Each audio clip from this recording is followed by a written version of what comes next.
இருந்து இந்த நிகழ்வை பார்த்து கொண்டிருக்கின்ற சன் தொலைக்காட்சி நேயர்களுக்கு அன்பின் வணக்கம்.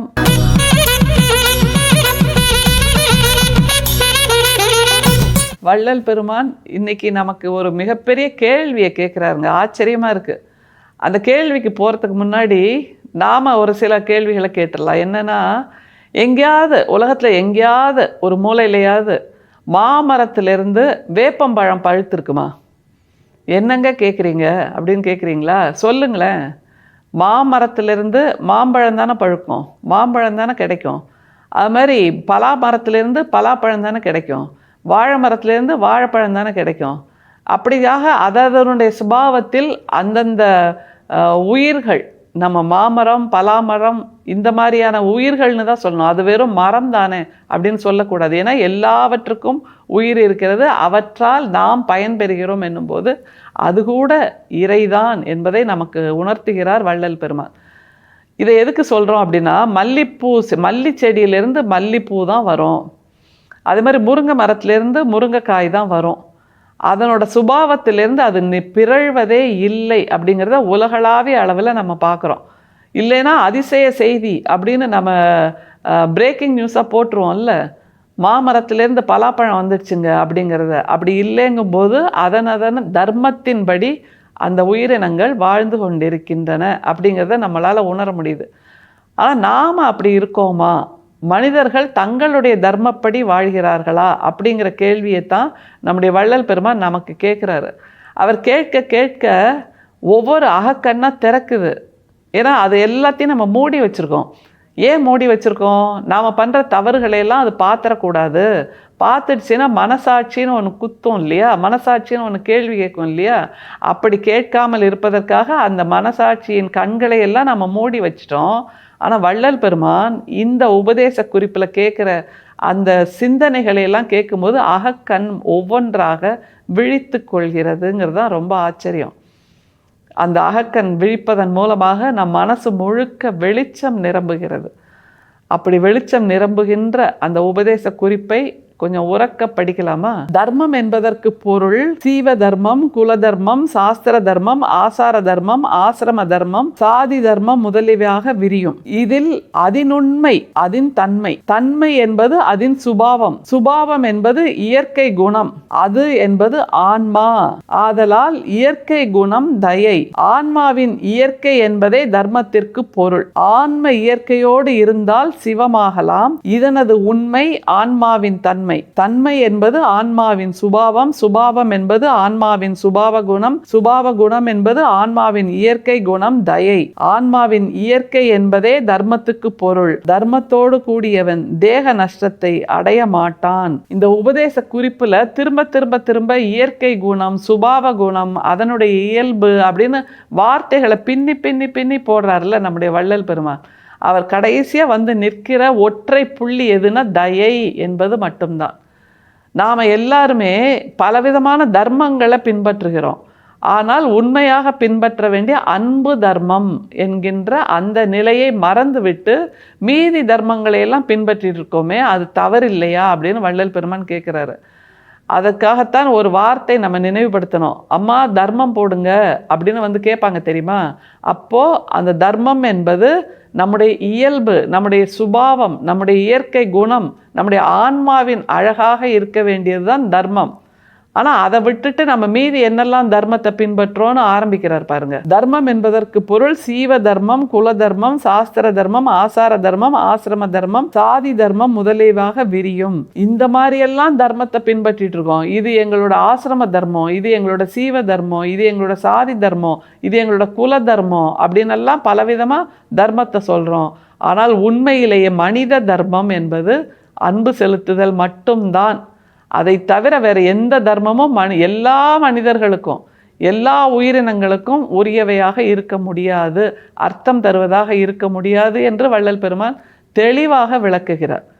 எப்படி எடுத்துகிட்டு போகிறார் பாருங்க. வார்த்தைகளை பின்னி பின்னி பின்னி போடுற அதையும் நம்ம வியக்கணும். ஏன்னா உரைநடை என்பது அவருடைய காலத்தில் தான் தமிழில் உருவானது. அதில் கூட இத்தனை வார்த்தைகளை கொட்ட முடிகிறது வள்ளல் பெருமானால் என்றால் அவருடைய வல்லமை, மொழி ஆளுமை, இதுதான் நாம் வியக்க வேண்டிய ஒரு விஷயம். தன்மை என்பது அதன் சுபாவம், சுபாவம் என்பது இயற்கை குணம், அதுவென்பது ஆன்மா. ஆதலால் இயற்கை குணம் தயை. ஒன்னுலேருந்து ஒன்று, ஒன்னுலேருந்து ஒன்று, ஒன்னுலேருந்து ஒன்றுன்னு தொடர்ந்து போயிட்டே இருக்கார். தயை என்பதுதான் இயற்கை குணம், தயை என்பதுதான் சுபாவம், சுபாவம் என்பதுதான் ஆன்மாவின் அடையாளம்.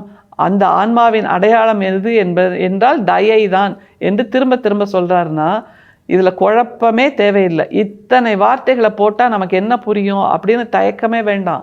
இவ்வளோ வார்த்தைகளை அடுக்கி சொன்னாலாவது அந்த ஒற்றை அன்பு என்கின்ற நிலைப்பாட்டை நம்ம மனசுக்குள்ளே நிறுத்திக்க மாட்டோமா, நிலை நிறுத்த மாட்டோமா அப்படிங்கிற ஆதங்கம் தான் வள்ளல் பெருமான்கிட்ட அதிகமாக இருக்குது. அவரை எப்படி தொடர்கிறார் பாருங்கள். ஆன்மாவின் இயற்கை என்பதே தர்மத்திற்கு பொருள். ஆன்ம இயற்கையோடு இருந்தால் சிவமாகலாம். ஆன்மாவின் இயற்கை என்பதே தர்மத்திற்கு பொருள். ஆன்ம இயற்கையோடு இருந்தால் சிவமாகலாம் என்று சொல்கிறார். சிவம் ஆகலாம் என்றால் சிவன் ஆகலாம் என்று சொல்லவில்லை நம்முடைய வள்ளல் பெருமான். சிவம் என்று சொல்கிறார். சிவம் என்றால் அன்புமயமாதல், பேரன்பின் அடையாளமாக இருத்தல் தான் சிவம். அதனால்தான் அன்பே சிவம் என்று நாம் திரும்ப திரும்ப தமிழில் நமக்கு திருமூலர் சொல்லி கொடுக்கிறார். அதே பாதையைத்தான் வள்ளல் பெருமான் இன்னும் விரிவாக்கி கொடுக்கிறார். அதனால் அன்பே சிவம் என்கின்ற அந்த நிலைதான் ஆன்மாவின் அடையாளம், நம்முடைய இருப்பின் அடையாளம் என்று சொல்கிறார். எப்படி நிறைவு செய்கிறார் பாருங்க. இதனது உண்மை ஆன்மாவின் தன்மை. தன்மை என்பது ஆன்மாவின் சுபாவம், சுபாவம் என்பது ஆன்மாவின் சுபாவ குணம், சுபாவ குணம் என்பது ஆன்மாவின் இயற்கை குணம் தயை. இதுல மிக முக்கியமா நம்ம பார்க்க வேண்டியது மனிதனின் இயற்கை குணம், மனிதனின் சுபாவம் அப்படின்லாம் வள்ளல் பெருமான் சொல்லல.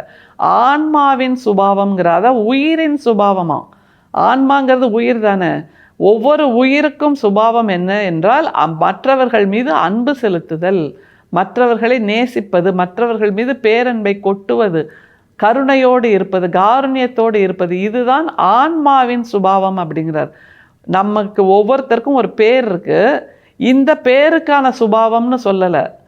இப்போ ஆணாகவும் பெண்ணாகவும் விலங்குகளாகவும் பறவைகளாகவும் செடிகளாகவும் கொடிகளாகவும் இந்த பூமியில் நிறைஞ்சிருக்குன்னா இந்த உயிரினங்களின் சுபாவம் அப்படின்னு தனித்தனியாக அடையாளத்தில் பௌதீக அடையாளத்தை சொல்லலை.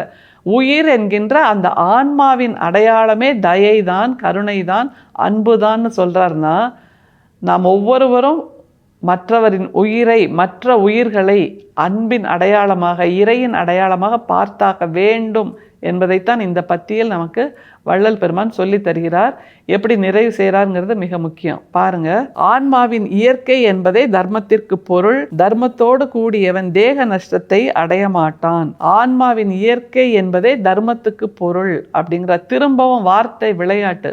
ஆன்மாவின் சுபாவம், ஆன்மாவின் குணம், ஆன்மாவின் தயை அப்படின்லாம் சொல்லிட்டு தர்மத்துக்கு பொருள் அப்படிங்கிறார். ஆன்மாவின் குணம்ங்கிறதான் தர்மத்துக்கு பொருள்.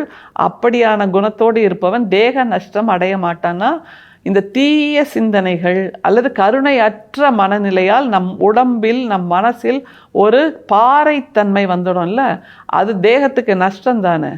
அந்த மாதிரியான பாறைத்தன்மை இல்லாமல், பாறை கூட நீர் கசியுதுங்க, ஆனால் நம்முடைய மனசுங்கிற பாறையில் அப்படியே ஊற்று பெருக வேண்டாமா, கடல் பெருக வேண்டாமா, ஜீவநதி பெருக வேண்டாமா?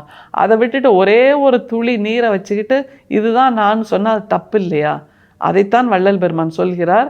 அப்படி நம் மனசாகிய பாறையை இழக்கி அதில் ஜீவநதியை பெருக்கெடுக்க செய்வோம், ஊற்றை பெருக்கெடுக்க செய்வோம், சமுத்திரத்தை பெருக்கெடுக்க செய்வோம், பெரும் மழையை பெருக்கெடுக்க செய்வோம். அத்தனையும் அன்பாக இருக்கட்டும் என்பதுதான் வள்ளல் பெருமான் நமக்கு சொல்லித் தருவது.